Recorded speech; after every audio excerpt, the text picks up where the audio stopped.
Welcome to the Cookbook, where we invite guests on to share the ingredients of what has helped make them the successes that they are.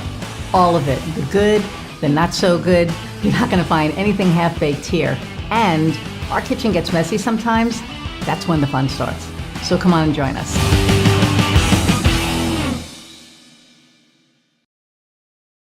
Okay, so hey, there are times when we all could use a little extra help and support in our lives.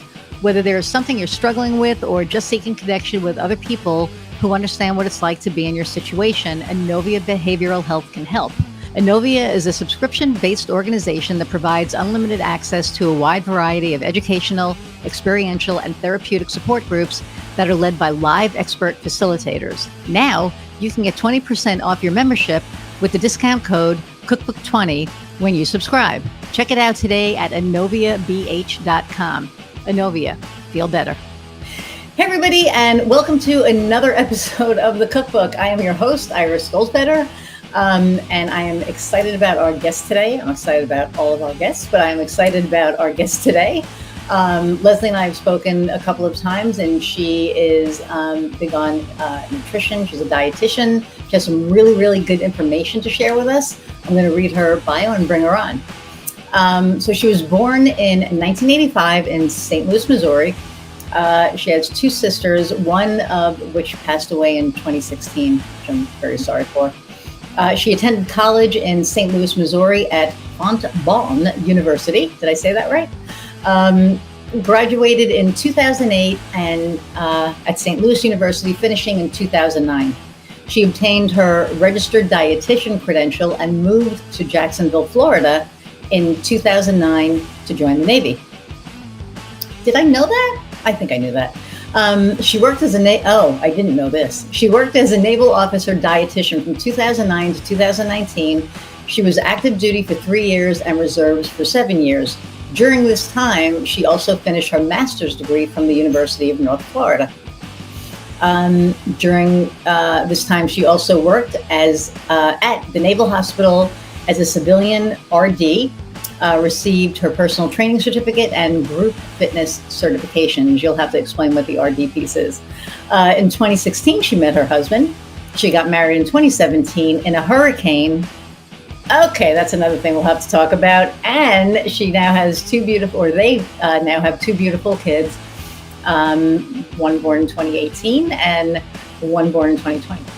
In 2019, she quit her job at the Naval Hospital and began dreaming up fit and fabulous family nutrition. She started this business in January of 2020.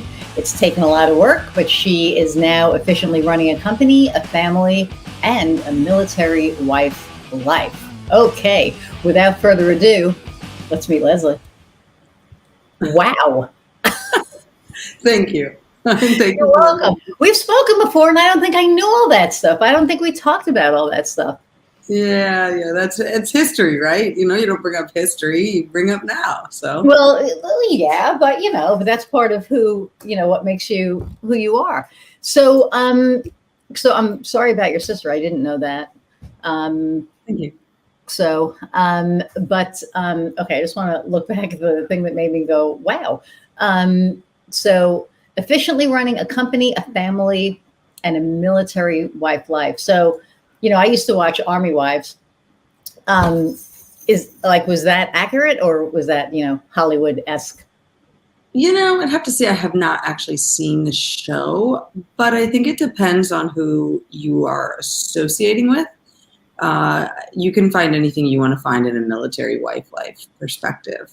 So, as you read there, I was active duty, I was a dietitian, and I am now a military spouse. So I have all different angles from the military perspective. So I'm probably not the best person to say that I would fit into that, because when my husband leaves, I knew what I was signing up for. But there's other moments where I know lots of women that don't like it when they leave. And I'm always like, well, you knew when you married him what he did for a living. They are supposed to leave us, right? It's not like they stay.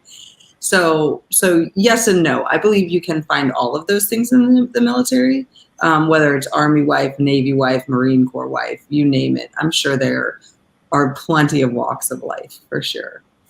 Yeah. Yeah. And so as you know, as so is military wife like a, because I know people, you know, identify, you know, differently. So is that like an identification? Is that just, it's just a way of life, or? Yeah, I mean, I would say that a military wife would, a military spouse, so let me put it that way, because it's not just wives now that are left behind. We definitely have a different understanding. So my husband and I had the conversation when we first got married that there was a piece that is better because I was previously active duty. So I understand the level of commitment that you go through. I also know some of the acronyms because I saw a meme earlier today that was like, when you call somebody on the phone in the military and they're like R2D2 blah blah blah, it's like, what does that mean? You know? And I totally It's laughed. not Star Wars. It's not Star Wars. It is Star Wars, right? But it sounds like R2D2 is from Star Wars. Yeah, but it sounds like that when they're, you know, they're like Ensign Fiala, which is what I used to say my name was, and like Lieutenant Fiala or whatever it was, and then, you know, whatever. So to the outside world, they don't have a clue, you know, and so sometimes you're speaking to your spouse, and my husband will do it too, and he'll just spit it all out. And every once in a while, I'll have to be like, I got everything, but what is this acronym? I have no idea. I have no idea what you're saying. Because to them, it's just normal language. It's like, this is a phone, this is a water bottle, but they're, you know, using all these words. So I love it when there's another military spouse that's either been previous active duty or they are a reservist and they only go on active duty every once in a while, because we get a certain level that's different. But I also love the spouses that don't have a clue. So we're really good friends with a couple, and the woman is active duty and the guy is not. And they were talking back and forth and back and forth and back and forth. And I could see him understand and then get confused and understand and then get confused. And so as soon as they stopped, I went, this word means this word means this word means this. And he was like, I got it. You know, just like, okay, I understand. So it's one of those, we understand each other. And we also understand, I guess, the commitment that we chose, right? So people will say to me all the time, I don't know how you raise 2 kids without him. I don't know how you travel so much without him. I don't know how you do all of these things. I don't know anything else, right? So I don't have that. But yes, having another military spouse that's in my similar situation is very helpful to be able to bounce off of, because when you speak to somebody else out there, they're just, their normal response is, do you want to leave? You know, do you want to get divorced? And that's not exactly so helpful. It's not that we want to leave. It's not that we find it complicated. We just need to have somebody else to bounce certain things off of. It's super easy both ways. Once they're either gone for a period of time and you get your routine, or they're here for a period of time and you get your routines good, the biggest hiccups are when they come and go, because everything is all over the place, and you can't, as a mom, typically you're like, what time is it? I don't have a clue anymore. So yes and no. It definitely is an identifier, I feel like, for most women. But now I think it's more military spouse instead of just military wife. So. Gotcha. Wow. And I would imagine that there's like your own language, basically, right? It's almost like a whole different language because of all the acronyms. And I had friends who are in the military, and I know some. And actually, one of my friends a few weeks ago was saying something, and I went, huh? And she's like, don't worry about it. And I went, oh, because I guess it was one of those things that I'm not supposed to know. So, which is, you know, which was cool. But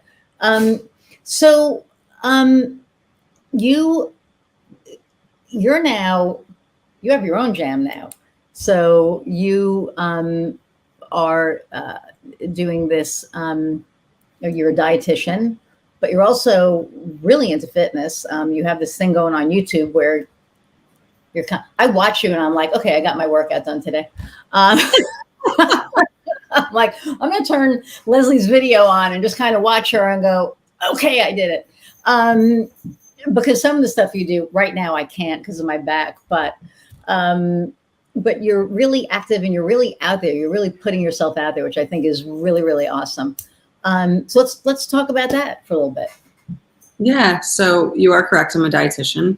And I know you asked me what my credentials were before. So what is a dietitian? A dietitian means you went to school for 4 years and then graduated with a degree and got an internship. And when you went to your internship, then you graduated with that and then passed a certification exam and got your certification to become a registered dietitian. There are other types of dietitians. That's why I say it specifically like that. You can be a licensed dietitian or you can be a nutritionist. And those things come with different certifications, less than a dietitian. A dietitian is the top you can go.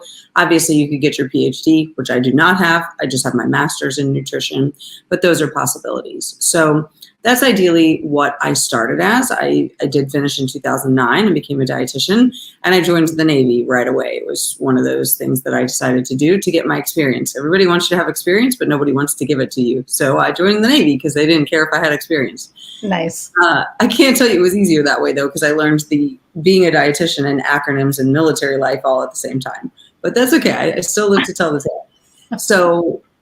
So now I use the dietitian piece as well as across my years, I became a personal trainer. I'm a group certified fitness instructor as well. So I can teach group programs. I can personally train you in person, doesn't matter. I have different certifications because I really feel that the two really need to go hand in hand. You can't work out and be healthy or eat healthy and not work out and be healthy. So they really need to be together. So I always felt called to put them in one bucket. But as I've evolved in my business, I don't think that those are the only two pieces anymore. So I run a business called Fit and Fabulous Family Nutrition. Yes, I teach from a perspective of knowing that there's really 4 pillars to weight loss. And one of those being nutrition. Is nutrition catered to you? But not the way we say it online. Oh, I'll calculate your macros, or I'll give you a specific plan, or whatever it may be. This is more specific. So people come to me sometimes with, I'm having some weird bowel issues, or I can't seem to lose the weight the same way anymore. And the reason is because we just group you into, oh, well, you can't eat gluten, you can't eat cheese, you can't eat meat, you can't eat. Whereas it's not so much a big umbrella, it's more broken down to you. So I help them really get into the nitty gritty of, you can have bread, but this is the only kind of bread you can eat. Or you can have cheese, but this is the only kind of cheese you can eat, right? So I really get into something specific for you and teach you how to become your own identifier as it. So you don't have to not be able to choose in the moment, which one do I choose that's going to make me feel good instead of make me feel yucky, right? So that's one piece. Another piece is the physical fitness aspect to it, of course. Another piece is something I call detoxing your kitchen and sort of detoxing your mind at the same point.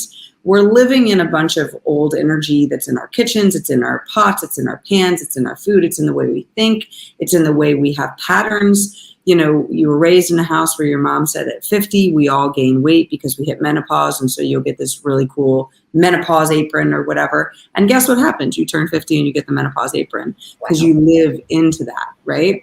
The same thing is happening in your kitchen, believe it or not. So you're putting all that into your food. So both of those pieces are in the third piece. And the last piece is energy work. So I use energy work with my clients and I help them to walk through some of those deep, dark things that are buried in their mind that are keeping them bigger than they want to be or unhealthy or having all of these side effects from what they're eating or drinking.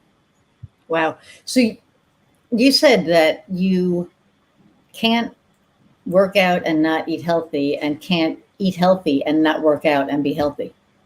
So if I'm eating right or trying to eat right, I'm not improving on my health, or? You are improving on your health. I'm not going to say that, but you're not the healthiest version of yourself. There's a truth behind that. And don't get me wrong, I'm not saying you have to go pound it out of the gym, lift heavy weights, do all those things. It can be simple walks. Research now shows 3 10-minute walks a day is just as healthy as somebody that's running for 30 minutes. Really? It's getting your body into motion. It's moving. It's being physically active. So when we think workout, we think go to the gym, lift heavy weights, or go to some stupid spin class I don't want to do, or have to take a run and cry the entire time because I don't want to do it. I actually have had clients say before, I want to work with you, but if you make me run, I will leave. Are you Absolutely. serious? You think about running? Yeah. Like they just don't want to run. And I'm not forcing you to do anything you don't want to do. I've done lots of activity. One of my favorite activities to do is I actually own one, not here in Spain with me right now, but a pole. I love pole dancing. It is the best fitness you could imagine in your life. And I it's met so much somebody. fun. I heard so. My wife works for. I think everybody knows this point. Works for Newcore. We were down in Nashville like 5 or 6 years ago. I don't know, but we were at a big dinner, and one of the guys who work at like I think one of the other mills, his wife's sister has a pole studio, and it's in like Mississippi. So she was like, I'm having some issues with within the middle of Mississippi. But I mean, she was in amazing shape. And I've seen, and people, and I hate people judge about all kinds of shit, right? Which makes me nuts because when I see people on the pole, and I've seen people, and I don't mean in the strip club because I've actually never been to a strip club. Me neither. Ever, right? But I've seen people like on poles, and I'm like, how the heck? Like, I couldn't even hold the pole. Never mind, wrap my leg around it and balance, right? So I think it's amazing. Oh yeah, I loved it. I absolutely loved doing it. So people think physical fitness means hatred if they don't like to be active, or if they've been in pain before or injured something, they assume something negative has to come from it. And that's just not true. Yeah. So I get them to the right place that they need to be. We do need to be physically active, though. We weren't meant to be sedentary people, right. And that sedentariness or activeness is dependent, I can't think of the guy, the one, he's a quadriplegic or something, and he has done, I don't remember, I'd have to really look it up. I can't remember. It was a story I did in a group a long time ago. He had no arms. He actually has no arms or no legs or something along those lines. And he's one of the fittest people in the world. I'll have to try to figure out what that story is, or we could look it up or something. But yeah, he is very, I think it's not a quadriplegic. I really actually believe he has no arms and legs. And he's one of the fittest people, and he's one of these, fitness people out there. But that's why I say fitness really looks the way you need it to look. Is it Shane Dyke? I think so. Yeah. Yeah. It has nothing to do with hating of it. And that's the whole diet world, though. From my perspective, the wellness companies are making billions and they have a 90% failure rate. There's something wrong here. Yeah. We're going the wrong way to help people be healthy. And that's where we really need to pull into what it is we need instead. I think, it's like there's all of these, I used to be really athletic. I used to be. And, I turned 63 this year, which, still blows my mind. It's like, what? Can't wrap my brain around it. But and I was never sedentary. I was always active, always moving. I've been in bands, and that's a lot of action. Like, you're running around on stage like a psycho person, whatever. And COVID hit and I became sedentary.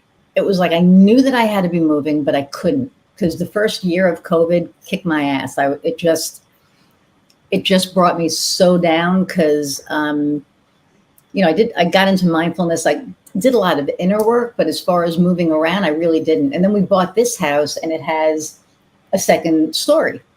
So I was like, oh, I'll just walk up and down the stairs, a few times. And I just never did it. And now I know that I'm paying for it. And not that it's, like negative, oh my God, you didn't do it, you're paying for it. But I feel it in my body because, I'll go outside to throw the ball with the dogs and, I get winded pretty easy. So I've been trying to really do that every night now, especially now that it's nice out, because I can't stand the cold weather. So to get me to walk out in the cold, I should be walking up and down the stairs. But I'm so used to being here in front of the desk doing all the things that it's really hard to, get up and get going. So But it makes me feel really good to know that if I'm out there with them 20 minutes at a time, and I'm running back and forth with them, that I'm getting at least something in. Because I think for the most part, I try to eat healthy. I probably could eat a little cleaner as far as where the food comes from. But I try to eat healthy. My wife, no veggies, no, she's getting better with carbs. But, I've always been more of the vegetable salad, kind of person than her. So I try to eat well where I can. Yeah. Yeah. And from both perspectives, I teach people more of how to read the energy of what they need from the food instead of choosing something because it has a label. Like I'm going to choose something because it says organic, or I'm going to choose something because of where it was grown. Instead, I teach them how to understand if it's going to work well for their body instead of what society is telling them. And that's the big key there, is that we've come to a place where we're silenced. Our inner knowing knows what we need and when we need it. You can see that from any little kid. I can't tell you how many moms come to me and they'll be like, my kid ate a ton of food today. And my kid is not eating anything. They stopped eating today. I don't know what is going on. That's completely normal. Your kid is supposed to eat a lot one day and not eat something. Your kid is supposed to refuse to eat certain foods. It takes an average exposure of 7 times before a kid even knows what they're looking at. And that's if you don't change the food. Think about it. A cooked carrot looks different than a regular carrot. Lemon pepper chicken versus regular chicken versus fried chicken versus, you have just changed the chicken. And even though you keep calling it chicken, they're like, oh, it doesn't look like what it looked like yesterday, Mom. I don't think so. Right? So we expect so much from everyone. And we lose our inner self who's actually trying to tell us, eat this, don't eat this. But then we put ourselves in front of television and we go to school and we see the kid next to us has this amazing white bread, or we see Fruit Loops averaged on the TV. And we're just like, I want to eat the Fruit Loops, because all of those things go in our mind and that little voice gets silenced. And so we no longer listen. And then top it off, go to school. You're told when to eat, when to drink, how to eat, how to drink, how you can go to the bathroom. So now you throw that into play and you're no longer even allowed to do your basic needs as needed. You completely lose what you need in order to be healthy. So then fast forward, you're in your 30s, 40s, 50s, 60s, 70s. Where do you go? You go outside of you to try to learn more what you need. And that's still not giving you the answer. Oh. I think you froze during that. Can we clip it there and start it again?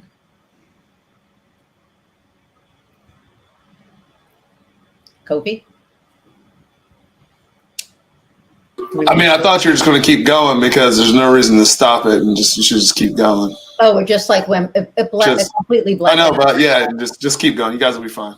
Okay. Right. Well, that was fun. Okay. Yeah. Okay. Go ahead. 27. Yeah, that's okay. Time now. Yeah. Okay. So that is, a big piece of it. We have written off all of our eating, drinking, working out, what we actually need for our bodies to the people outside of us. And so when we get older, what are we doing? We're still giving it to the people outside of us. Right. And part of what I teach is that it's from within. You actually have a piece of you that knows what you need. And I help you reconnect to that. So you don't need me for life. My goal is not for you to stay a client of mine for 20 or 30 years. And people have always loved hearing that, I don't want you to be a Weight Watcher for life. I don't think that sounds fun. I don't think that sounds like something I want to do. So I really get into that additional piece of really understanding what you need versus what you're being told. Yeah, I think that's important because you're right. It's like, there's all these ads about the different gyms that are out there and, you have to go out, you have to work out, and you have to do this and, CrossFit and all this other stuff. And that's great for the people that want to do that. I think that's, whatever somebody wants to do, that's great. But to make it like, I feel like sometimes the advertising shames you if you don't want to do it. It's like, how could you not want to be this fit? And I mean, I saw a picture of this woman that was like all muscle. And I thought, for her, great. If that's what you want to do, great. I was like, oh, hell no. I would never want to look like that. That's just not my thing. But there are some people out there that really do that. And it's like, Agreed. okay, but I like what you're saying is that your body already knows what it needs. And we It don't, does. like here, we don't know it, but physiologically our body knows, and that's what you bring out. Yeah. Yeah, it's very, I don't call it intuitive eating because if you've ever looked at intuitive eating, if you've read the book, that is not at all what I'm teaching. So I don't use the words intuitive eating. It is, a combination of everything I teach. It's part of understanding the secret energy of food. It's part of detoxing your kitchen. It's part of, releasing all of those patterns that were given to us by our parents, by other people. One of the stories of mine I always share is that when I was in high school, within the first week of high school, I had 2 people tell me I was too fat, and I was a healthy weight. I just wasn't skinny. I was not skinny. I have never been skin and bones. And so immediately, my brain went to, I have to die to be skinny. I need to be petite. I need to be smaller. Why aren't my hips smaller? Why am I not the smallest size? And I had never had a weight issue in the world prior to freshman year of high school. I had a softball coach tell me I was too fat to play varsity, and I had a friend who told me I was too fat to hang out with her and her friends. And if you looked at my BMI on a scale, I was completely healthy. My height and my weight were proportionate.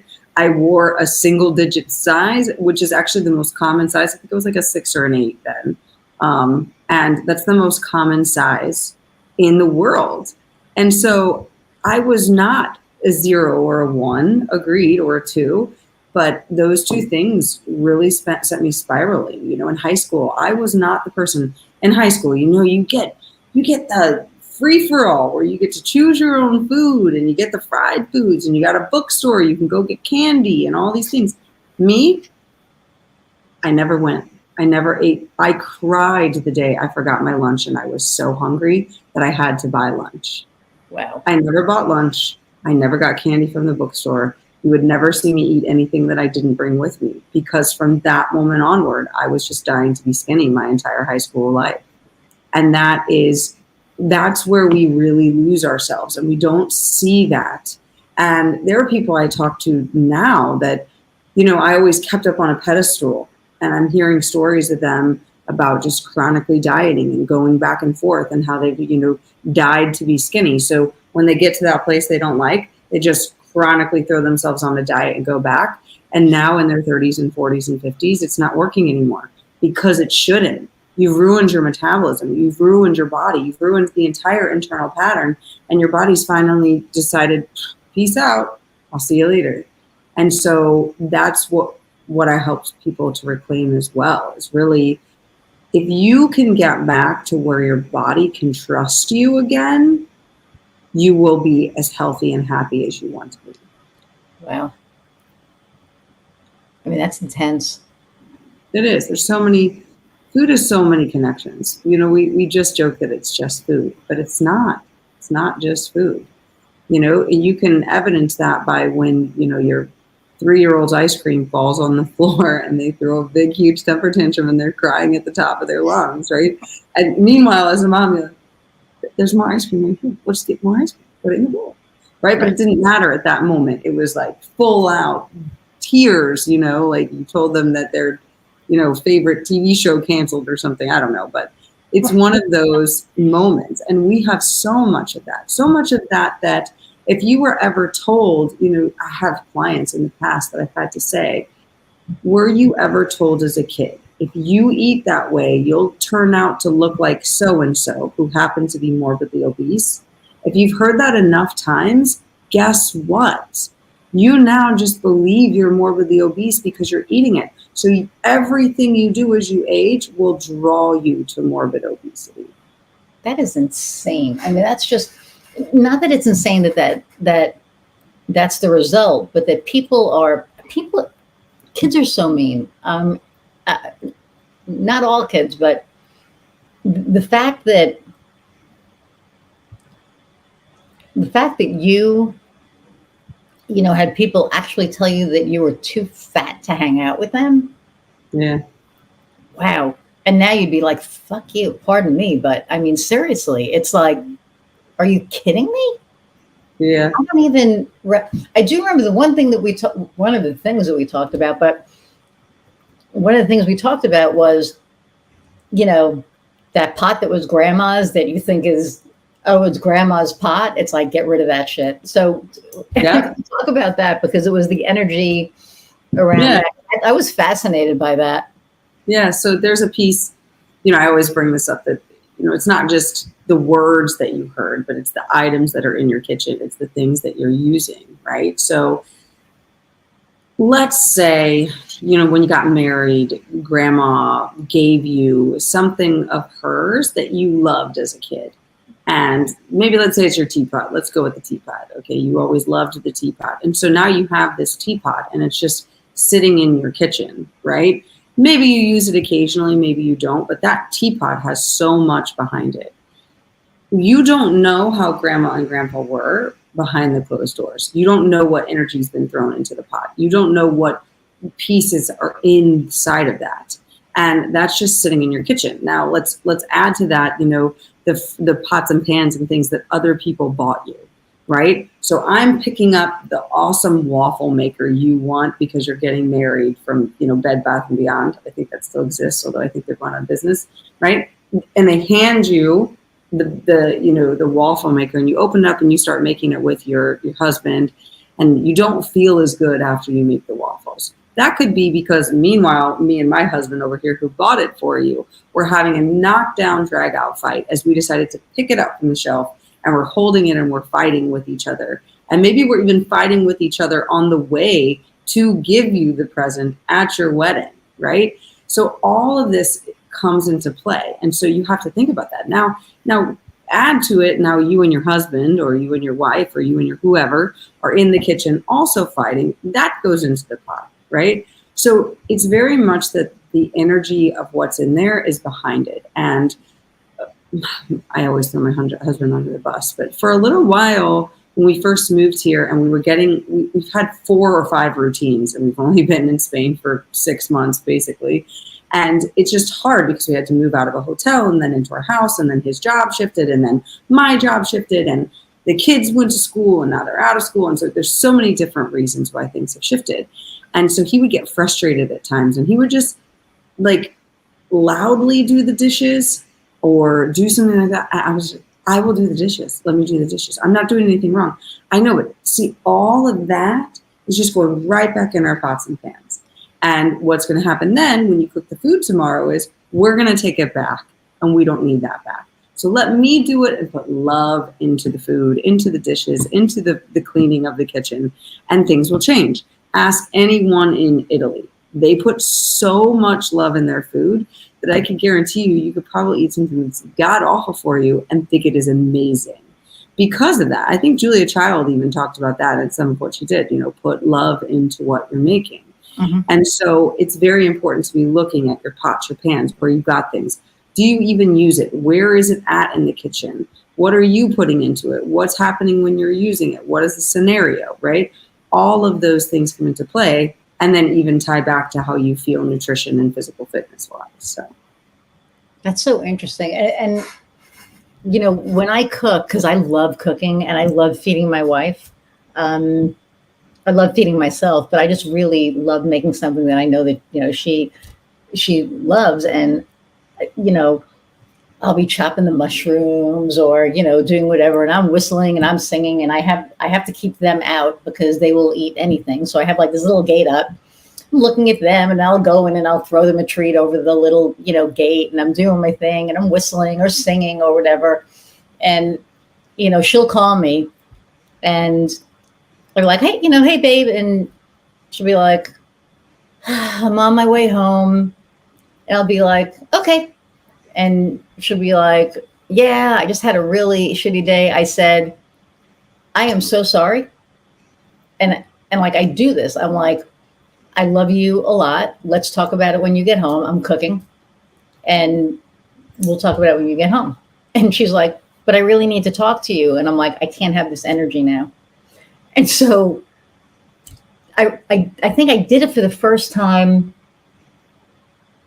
I think it was like last year, because I've been in mindfulness for 3 years, and I'm really mindful of what I do. Like, I'm really self-aware, and I'm really mindful. I've been so in touch with my energy. So it affects my energy. So I said, I love you, but let's talk when you get home. And so she's like, okay. And so I finished the meal, and she came home, and she said, what was that?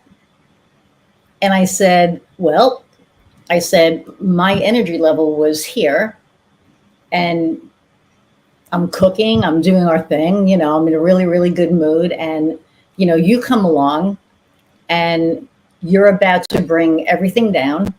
And not that I don't want to be there for you, I do. But at that minute, I couldn't, I needed my energy to be where it was. And she was like, so she took it as I just wasn't there for her. And I waited till, later on that evening, and I explained to her about the whole energy thing for me. Because I'm woo, she's not. She's a nice Italian Catholic girl from Pittsburgh. She says her prayers every night. She really deeply believes in Jesus, and I completely respect and understand everything, and I'm okay with it. And she's okay with my woo. If anything, she encourages it. She'll be like, did you light your candle on the full moon? She bought me a little, I don't have it in here, it's outside, but she bought me, those solo stoves? Yeah. So she bought me a teeny mini one, so that when the weather's crappy or if it's cold out or whatever, I can do my woo, my full moon, my new moon stuff under our covered patio. So I don't have to sit in the yard it was like, and when she gave it to me, like it came and she couldn't wait to give it to me. My birthday was May 31st. And this was in April. And oh my God, it was the day before, like I should have seen all the signs. It was the day before the new moon and the eclipse happened and Mercury retrograde. It was like literally the day before. Like I should have just been so aware. I don't beat myself any more up for it. But at the time I was like, how did I not see this? But the night before the new moon, she's like, I couldn't wait to give this to you. And I was like, oh my God, that's the most thoughtful. She got me the little solo stove, all the teeny wood that goes in the solo stove. She got me like all the little implements like the whole thing. And I just thought that was like one of the most thoughtful gifts ever, because she lets me know that she respects what I do. So when I explained to her about the energy thing that night, she was like, I get it. She goes, I didn't like it because I kind of really needed you at that moment. She said, but I do get it. I said, if I ever shoot you down like that, I said, and maybe there's a way to make room for that. And I don't know how to do that yet. And I'm sure there is, but I was on such a high that I just didn't want to be pushed down. And she was like, she can be really, really down and negative sometimes. And God, there was another time where I was like trying to manifest something. I said, I want X amount of this at this time. And she was like, yeah, like that's going to happen. And I said, oh my God, get out of my space. Like I literally was, and I said, you know what, I'm going outside. And so I went outside and I, I cleaned all the energy off and I went, okay, let's try this again without Miss Negative here, so. Yeah. So energy is like a big thing. I mean, it is. It is. 100%. So now what made you, were you like always an entrepreneur, or did you work for people before and then you just decided that you were going to be, because you have, your master's, you're like, oh, I only have my master's in dietitian. That's huge. I mean, so don't downplay that is what I'm saying for sure. Yeah, no. Yeah, so let me think here. No, I was not always an entrepreneur. I would tell you when I was in college, I wanted to be an entrepreneur. I dreamed of that. That was whenever we would talk about like, what are you going to do after college? I always thought I will be an entrepreneur. I will work for myself. I will run my own business. And I had so many different avenues of how I imagined it working, but that just wasn't how I was used to. My brain was trained, get a degree, get a job, be safe. And so I really took that pattern. I joined the military, not to say that that's safe, quote unquote, but my position was as a registered dietitian. And I joined then, and then I worked in the military for let's see, I quit in 2019. So it was about 10 years I worked for other people. And then shortly after that, I became an entrepreneur. Why? Two reasons. One was because I watched the struggle of a military family, meaning the mother, who's trying to do the best that she possibly can, is coming to see me. The husband's deployed, and she's got 2 kids. And one kid has these food allergies, and one kid has this, and then she has this, and trying to lose weight, but put everything together. And then meanwhile, dad is gone, but comes in and out, and he wants to only do his thing. And I'll never forget the person that I tried to explain to the dad. Your daughter is struggling with her weight right now, and she's very upset that you get to eat the potato chips and she doesn't. What do you say you just eat the potato chips while you're at work? Why do I have to suffer? It's not my fault. She doesn't know how to stop herself. And those are real things that I could not treat. Wow. I was confined by certain rules of working in a government.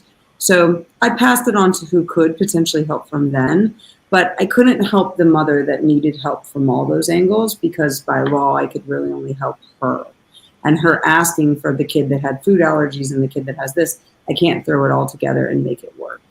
So that was one big piece, is that I really wanted to be able to help someone. You're the primary cook of the house. And let's say, your wife wanted to lose 20 or 30 pounds, and you know how to cook a certain way, and you think you know how to help her, but you don't. That's where I love to come into play. So you still get the things you want. She gets what she wants. Nobody's eating 17 meals and cooking all these different things, but making it all work, right? I also do it now from a perspective of doing everything for somebody. So I have a top tier program where I can literally help you wherever you are. You can have 24/7 access to me and be like, here's the menu to the restaurant I'm going to. Tell me what to eat. And I will help you with that.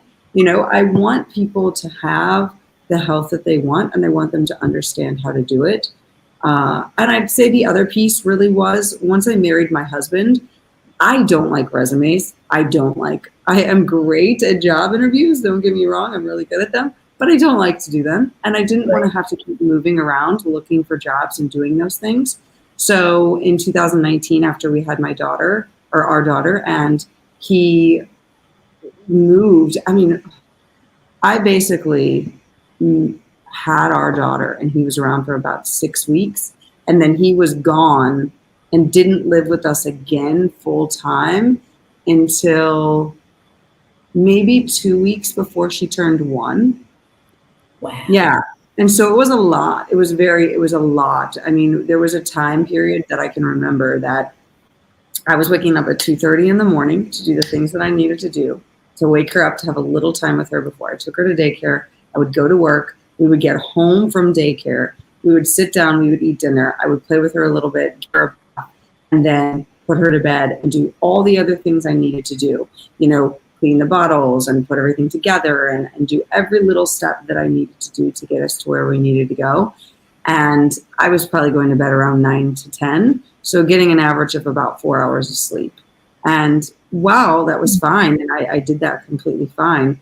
I refused when we thought he was going to come home, and it looks like I was going to get a part-time job. And then I didn't get the part-time job because somebody found out I was a military spouse.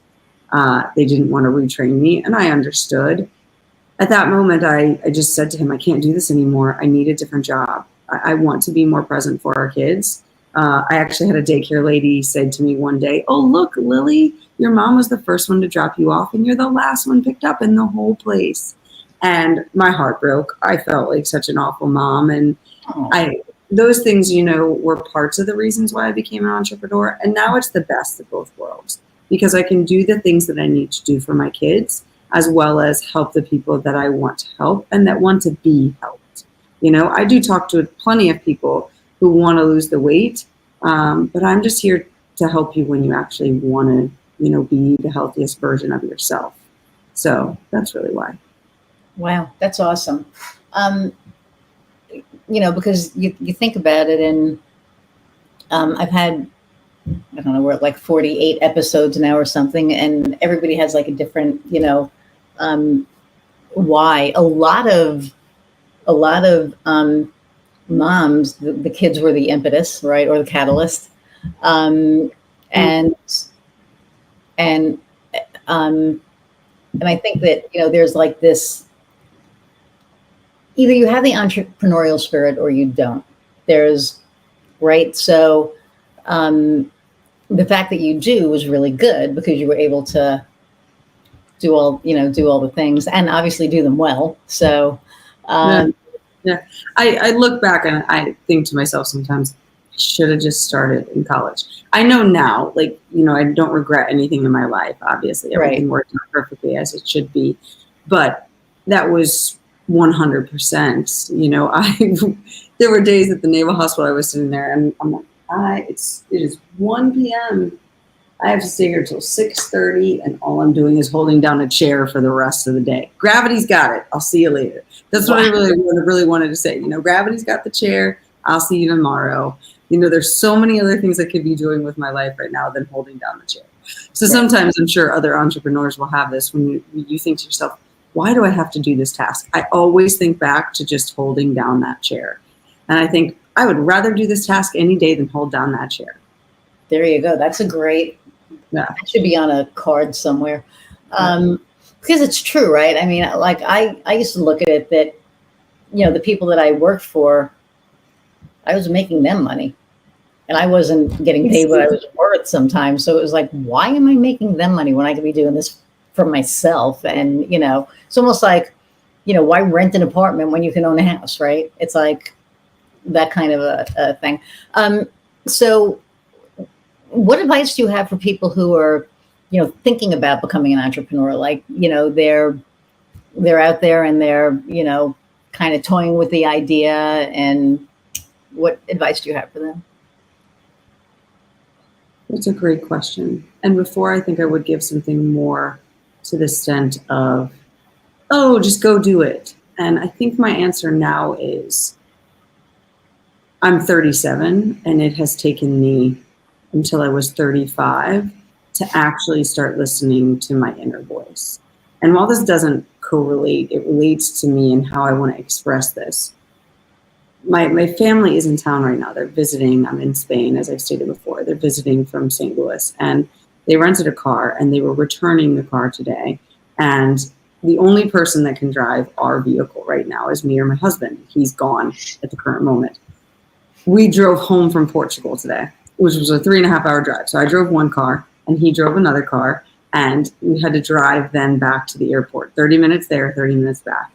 And I said, do you think you could drive there and I could pay for your taxi back? And he said, sure. And why does this matter? Because I knew innately, I don't want to do that. I don't want to do that. I don't want to take the hour. I don't want to drive the car. I don't want to return the car. I don't want to do that. And I feel that that is what I would say to anybody. If you're thinking about it, if deep down inside, it's the thing that just aches at your soul, do it. Because in my mind, that's a big piece of what I teach people to do with food. It's a big piece of what I do now with everything I do in my life. Instead of listening to the patterns, and that broke a mold there, because that's not something in my family we do. It's almost frowned upon if you make the person, take a taxi or do something and you don't go out of your way for them. Whereas today, I allowed myself to do that. And that is what I think people that are on the fence sometimes with becoming an entrepreneur deal with, because it's not safe. You're not getting a consistent paycheck. It's all based on you. But just like you said, you're also not making anything. You're making them money. Right. So I think that's really the biggest thing the biggest accomplishment I've probably had since becoming an entrepreneur is learning how to just be in my yes or be in the no, and accept that being in my no or being in my yes may sometimes hurt the people that expected me to have a different answer. But if I follow that, I will always be on the path that I need to. Right. So that's important. Cool. I like that. That is, I think, the most unique answer that we've gotten. And it's true, because for me, if goes back to energy, if I'm going to do something or work with somebody and it is not a full body yes, I don't do it. Mm-hmm. If it's like a maybe, it's a no. Yeah. Because, when I don't listen to that, and, Shoshana, like, she kind of, we had that conversation. I was like, man, if it's not a full body yes, and she's like, yes, you're there. Because I used to be like, well, it's not 100%, but it's not like a no. So it's probably Right. a yes. Every time it's not a full body yes, it's like it should have been a no. And I never should have myself or should whatever. But yeah. And so listening to my intuition, my body, whatever has been really well serving for me. What are some obstacles, or what's an obstacle that you've overcome that, because there are seasoned entrepreneurs listening to us, and, we all go through something, right? We all go through that thing. Like I just went through my scaling obstacle, which was a freaking nightmare, but I'm here, and I lived through it. So it was good. But, what is something that you've gone through, and have come out the other side of? Excuse me. I'd say they're kind of correlating. Understanding that I don't have to be there for my kids 24/7, that my business can take a precedence. It can come first at times, that I don't have to have the guilt because of that. But more so on top of that, understanding that my business, me as a mother, me as a spouse, I have to take time for myself, which is something that was not there. So when I say that, it's because putting down business, putting down taking care of the kids, putting down being the spouse, especially when your husband is, gone so often, to not have a ball in the air or all the balls in the air is very scary. And so to continue to run all of these things efficiently, I'd really have to say one of my biggest obstacles was understanding that I actually still have to take care of me, and that I really have to still understand who I am and give myself the time for myself, which sometimes comes with a massive amount of mom guilt or wife guilt or, business guilt or, watching somebody else have that. And so really releasing that guilt has also become very important to me. As a military spouse, even moving to Spain, and I mean, right now I'm living on, it's 11 o'clock my time, which is a shocker that I'm actually up, and it's totally okay. It's me understanding that there's certain things I want, and I'm not going to let, living 6 hours away from where I used to live take that change. And I'm not going to raise children who believe that everyone else comes first other than themselves. And so I'm okay with somebody saying to my kids, your kid told my kid no, even though they invited him over. Good. I guess they didn't want to do it. And it's okay that that's not something that's been taught. So I'd say it's a combination of those two things. Really, really taking the time for myself, and then adapting to this crazy move and really crazy schedule. Because sometimes I'm up there 2 or 3 in the morning because that's a call that I need to be on sometimes for coaching calls and things like that. So it's adapting. And I don't even know that I call them obstacles. I like to call them almost like speed bumps, a learning period where I'm going to have to slow down to navigate where I'm going to go over this bump, but I'm still going to make it to the other side. Nice. Okay. Cool. And are you like outside? Because I see like the wind is kind of blowing your, I feel like this, I feel the warm, or do you have a fan? Because I feel this like warm breeze looking at you. So yeah, so there's a fan, and I have, it's a sunroom basically, and I have the windows open, drawing it in. I probably should have the air conditioning on, but there is the one awesome thing about Road to Spain is there is typically always a breeze. Wow. Yeah. I mean, it stinks sometimes in the winter when you don't want the breeze, but in the summertime, it's sort of like, it might be 80, but it's like, ooh, there's a nice little breeze here. So that's nice. So what is the name of your program again? Yeah, so I have a couple programs, but basically what I call the program that, like my group program, which is one of the ones that I run, it's called Beat the Scale. But ideally, what it's really meaning is like beat the scale, throw it out, get rid of that, and really live your life empowered. And in it, I teach those 4 pillars and much more. As I kind of told you, it's kind of woo-ish, you know. I'd love to bring in guest speakers. We've got like a feminine and divine speaker. We're doing Tai Chi next week. All the things that you wouldn't, you know, think would be in there. But I like to explore all the avenues for my clients because I want them to understand that they have all the answers and they can be in their yes or be in their no. Cool. Yeah. So how does somebody find you? I know that we're scrolling your LinkedIn, and the website is leslieUrbas.com. Yeah. So I'm Leslie Urbas on pretty much every platform. On Facebook, I'm Leslie Fiala Urbas. But the 2 big things I do right now is I run a Facebook group called the Food Emotion Code Facebook group. And I am live every day on my YouTube channel, which is just Leslie Urbas. So you can catch a live video every single day. Yeah, and you stream it on. So do you stream that on LinkedIn? Is that link? Okay. So yeah, my VA actually screen records them and then posts them on. Okay. Yeah. Yeah. Cool. Yeah, we're at an hour. It goes so fast. It always does. So what? We'll just go a little further. What is your differentiator? Like, what separates you from other dietitians, other coaches? What is your differentiator? I would say those last 2 pillars. It's not just I'm going to worry about nutrition. I'm going to worry about fitness. It's really tying into the energy piece, not only the energy of yourself. I'm actually getting another certification to walk people through another process with their energy, to be able to walk them through years of therapy in just a session. So one of those. I'm also, I do the energy work with people and then teach them how to detox their kitchen, detox their life, but get so nitty gritty that they get to have life back in their life. Meaning I'm not allowed to have gluten, cheese, this, and the list goes on. And then I come through and I'm like, well, you can have gluten if it looks like that, or you can have cheese if it looks like this, or you can have this if it looks like this. And this is how you can register if you can or can't. And I teach them how to judge it through their own means. Nice.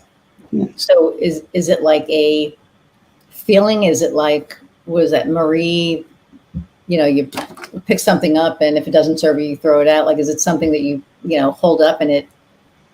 Not hold up. There is a similar process, but not hold up.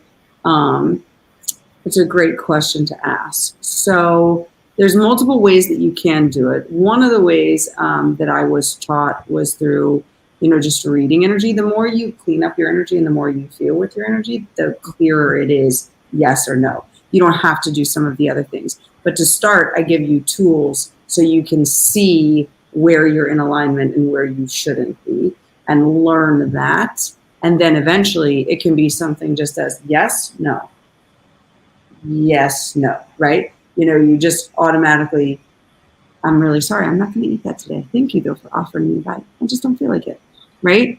And just by just looking at the food, it's almost like your mind can present to you your yes or your no. Wow. Yeah. That's cool.